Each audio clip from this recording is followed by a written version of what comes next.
전현희 전 국민권익위원장에 대한 표적 감사를 주도한 혐의를 받는 유병호 감사원 사무총장이 오늘 오전 고위공직자범죄수사처에 처음 출석해 4시간째 조사를 받고 있습니다. 유 사무총장은 이제까지 공수처가 소환을 통보했던 방식 자체가 위법했다며 의도적으로 시간을 끈 게 아니라고 주장했는데요. 공수처는 5차례 소환에 불응해온 유 사무총장을 상대로 질문지만 360쪽 준비해 늦은 시간까지 조사가 이어질 전망입니다. 현장에 나가 있는 취재기자 연결합니다. 송재인 기자. 네, 고위공직자 범죄수사처에 나와 있습니다. 예, 오늘 오전부터 계속 조사가 진행되고 있는 거죠? 네, 유 사무총장은 오전 10시부터 4시간 가까이 피의자 신분으로 이곳 고위공직자 범죄수사처에서 조사를 받고 있습니다. 네, 앞서 간단한 입장을 묻는 취재진의 질문에 자신감 있는 표정으로 가족들과 주말을 행복하게 쉬길 바란다고만 말했는데요. 공수처가 지난 10월부터 5차례에 걸쳐 출석을 통보했지만 응하지 않았던 데에 대해선 이렇게 말했습니다. 직접 들어보시죠.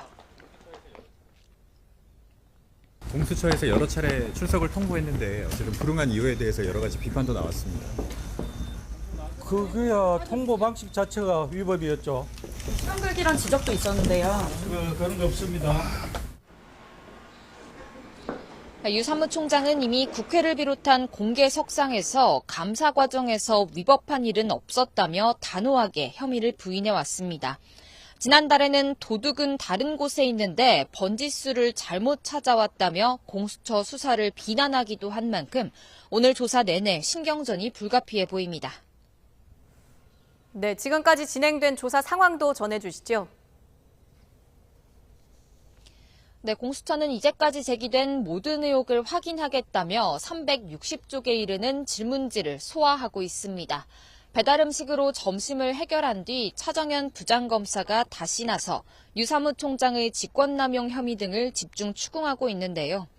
유 사무총장의 혐의는 지난해 8월 전현희 당시 권익위원장 특별감사에 나선 경위와 시행하고 발표한 과정, 크게 3갈래로 나뉩니다.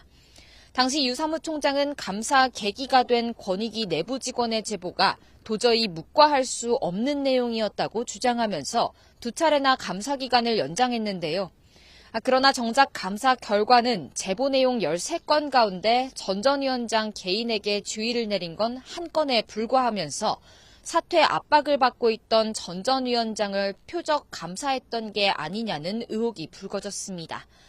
공수처는 유 사무총장이 제보 내용에 과장이나 허위가 있다는 걸 알고도 전 전 위원장 수사 의뢰까지 했다고 보고 공동 무고 혐의까지 적용해 수사해 왔는데요. 감사를 진행할 때는 최초 제보자와 증인을 서로 다른 사람처럼 꾸미고 최종 감사 보고서 공개에 앞서 주심 감사위원을 패싱했다는 의혹까지가 오늘의 조사 대상입니다. 이제까지 공수처에는 이번 사건과 관련해 유 사무총장 관련 고발만 20여 건이 접수된 것으로 알려졌는데요. 오늘 조사 성패에 따라 표적감사 윗선 수사 여부는 물론이고 출범 이후 단 한 건의 구속영장도 발부받지 못한 공수처의 수사 역량도 다시 시험대에 오를 것으로 보입니다. 지금까지 공수처에서 전해드렸습니다.